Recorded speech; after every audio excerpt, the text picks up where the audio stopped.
ஒரு பெரிய பசுமையான காடு இருந்தது. அந்த காட்டில் மான்கள், முயல்கள், பறவைகள் எல்லாம் அமைதியாக சந்தோஷமாக வாழ்ந்து கொண்டிருந்தன. அந்த காட்டின் நடுவில் ஒரு சிறிய குளம் இருந்தது.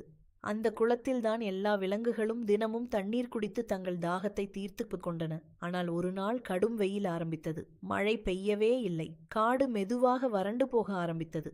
நாட்கள் கழிந்த பிறகு அந்த குளத்தில் இருந்த தண்ணீரும் மிகவும் குறைந்துவிட்டது. தாகமாக இருந்த எல்லா விலங்குகளும் அந்த சிறிய குளத்துக்கு வந்து தண்ணீர் குடிக்க முயன்றன. அப்போது சில பெரிய விலங்குகள், நாங்கள்தான் முதலில் குடிப்போம் என்று சண்டை போட ஆரம்பித்தன.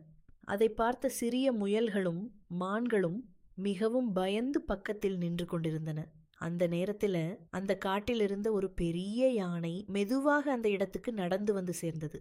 அது எல்லா விலங்குகளையும் பார்த்தது, சண்டையையும் பார்த்தது. உடனே தனது தும்பிக்கையை உயர்த்தி ஒரு பெரிய சத்தம் போட்டது.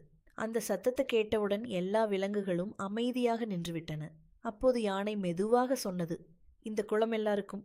முதலில் சிறிய விலங்குகள் தண்ணீர் குடிக்கட்டும், பிறகு பெரிய விலங்குகள் குடிக்கலாம். அப்போதுதான் எல்லாருக்கும் தண்ணீர் போதும்.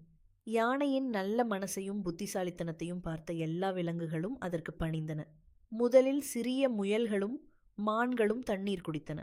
பிறகு மற்ற விலங்குகளும் அமைதியாக தண்ணீர் குடித்தன.